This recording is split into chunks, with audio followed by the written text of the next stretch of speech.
what you're able to do is when you press and hold on the button, it'll actually launch the camera. You had me at Dolby Atmos stereo sound. Hello everybody, jimmyispromo here, back again with another awesome video. And in today's video, we're gonna answer the age-old question, is it worth upgrading to the Samsung Galaxy Note 9?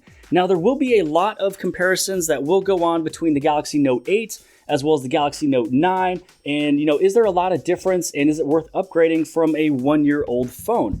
And I do want to start off the video first off by stating, if you have the Note 3, the Note 4, the Note 5, somehow the Note 7, definitely those are awesome phones to upgrade from, because with the software update, with all the different features, with all the hardware specs that the Galaxy Note 9 has, versus those phones, this is a huge upgrade for you. So there's really no need to kind of hold off and wait longer if you have those devices. Now, if you have yourself the Galaxy S8 Plus, you're also a very good candidate of getting the Galaxy Note 9, and I only say that because the S8 Plus versus the Note 9, this one is a year and a half newer, and it's almost a very similar screen size.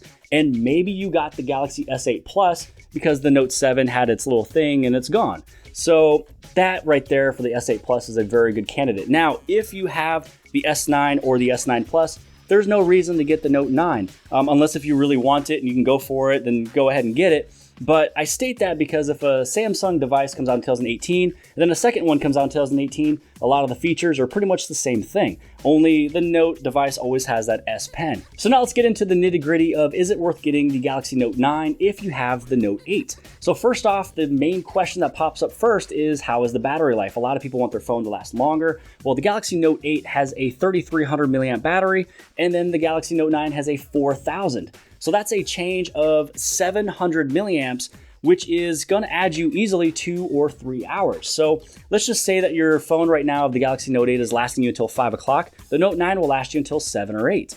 If it's lasting you until 3, then the Note 9 will last you until about 5 or 6. So a lot of times you really only need about 3 or 4 more hours just to make sure you get through your whole day of work, you get home, then you're able to charge your device. Now, usually right after the battery life question is, well, how good is the camera? Now, the camera got improved in so many different ways versus the Note 8. First off, let's talk about the low lit conditions. Now, the aperture of the Note 8 is a f1.7, the Note 9 is an f1.5, which means the lower the number of the aperture, we'll say bigger the pupil. And when your pupil is bigger, it's able to take in more light. So if it's 10 o'clock at night and you're trying to take a picture with the Note 9 versus the Note 8, the Note 9 will be able to capture more light, which you're able to see just more in the image and usually more accurate, and it's not gonna really be blown out. So with what you see outside, you'll get the closest picture with your Galaxy Note 9. Now, along with Aperture, this is going to be the first Note that has dual aperture, which means, let's say you're at a concert, you're able to change if you want your aperture to be f1.5 or 2.4. You just go into the Pro mode, you switch on your little aperture, and then you switch it up, and you're able to do that. And on the Note 8, you're not able to. Now, another cool feature is Super Slo-Mo. Now, the Super Slo-Mo on the Galaxy Note 9 is able to record 4 times slower than the Note 8. So if you're trying to record somebody maybe throwing a balloon in the face, you're able to get a much better video out of that at a slower rate on the Note 9 versus the Note 8. And then another small one with the Note 9 is that it will introduce the AR emoji, which the Note 8 didn't have. But another big thing with the camera is that there is a couple different features added in on the Note 9, which is the flaw detection. So flaw detection, there's 3 different flaws it's able to pick up: blinking, blurry, and smudge. So if the camera notices on the Note 9 that there's a smudge on the lens, or if something got blurry, maybe someone sneezed, and then also with blinking, if someone blinked, it'll still take the picture, but it's gonna pop up letting you know, hey, something's wrong with the picture, check it out, somebody blinked. So that's a really nice feature. And also there is scene optimization. There is 20 scenes that the Galaxy Note 9 is able to do automatically for you that the Galaxy Note 8 was not able to do. So let's say you're indoors of a house, it is inside of the indoor mode. If you're taking a picture of food, it goes to food mode. If you're taking a picture of somebody's face, it goes to portrait mode. If you're taking a picture of a flower, it goes to flower mode. Sunset goes to sunset mode. So it's a lot of these crazy adjustments you would have to do inside of Pro to get the outcome of what Samsung built into the camera underneath auto. Now, if you don't want scene optimization, you can turn it off, but honestly, you might as well keep it on. It'll take the better photo for you, especially if you're a foodsie, you take pictures of food all the time, it'll automatically go to food mode for you. So now we covered the battery, we also covered the camera. Now another big one for me is the sound. So the sound of the Galaxy Note 9 does have that Dolby Atmos stereo sound. So the sound will be 140% louder than the Galaxy Note 8. Now I will tell you that I used the Galaxy Note 8 and then moved right over into the Galaxy Note 9, and it's a huge difference. Usually on the Note 8, you'd have to cup the bottom of the speaker to try to make it louder, but the sound from the Galaxy Note 9 is the same thing as the Galaxy S9 Plus. It's super loud, and sometimes I don't even have to connect to a Bluetooth speaker. It actually fills the room pretty loud. So sound is a huge plus. And then obviously the elephant in the room, because it is a Note, the S Pen got improved. It has a Bluetooth function. So I guess really fast before I kind of do all my other videos on this device, which, you know, if you have not subscribed already, make sure you guys hit on subscribe below this video. There'll be a bunch of videos on tips and tricks and tutorials and how-tos of the Galaxy Note 9.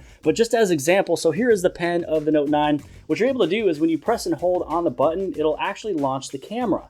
And then if you double click on the button of the S Pen, it'll switch it around. And then let's say you just take the picture once with a little click. Once you click it, it takes the picture for you. Now on the Note 8, yeah, you have the S Pen functionality of just hovering over the screen and you're able to interact with it like Air Command and Air View and stuff. But now you're able to interact with your Note from 33 feet away because it's Bluetooth. Now, oh, sorry, I didn't mean to hit the mic. But also just remember, it's not just camera. You can use this S Pen Bluetooth remote for PowerPoint and pictures and music and YouTube. So if you're listening to music, you're able to play pause or go to the next. If you're doing a presentation through PowerPoint by plugging your phone into a TV, here's the next slide, previous slide. If you're watching YouTube, play pause, next video. So it's super cool where the S Pen got improved. And without spoiling anything else, there's a lot of new, fun, cool features that the S Pen is able to do on the Note 9 that the Note 8 is not able to do, but I'm going to save those for those upcoming future videos. Now, the last point that I want to make about this phone is that the internal storage is doubled. So you're going from a 64 gig internal storage to a 128. And the crazy thing is that the price is almost the same of what the Note 8 was. Now, the Note 8, when it came out, was about $930, $960. The Note 9 is coming out at $1,000.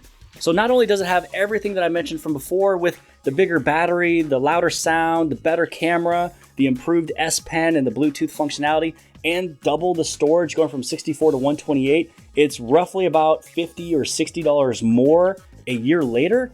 That's the thing I love about Samsung and their manufacturing skills, because their manufacturing is down on pat. The cost is down. They make millions of these devices through the year, and they're able to make a huge improvement, but not really increase the cost by a lot. So I hope that this video has kind of helped you and maybe swayed you into getting the Galaxy Note 9. So again, versus the Note 8, this one has double the internal storage. This one has a louder speaker, which is 140% louder. This one has better cameras, better low lit. It has the super Slo-Mo. It has the AR emoji. And then it also has the Bluetooth S Pen and everything else that I mentioned from before. So is it worth getting the Galaxy Note 9 if you have the Note 8? In my opinion, in my terms, 100% yes. You had me at Dolby Atmos stereo sound.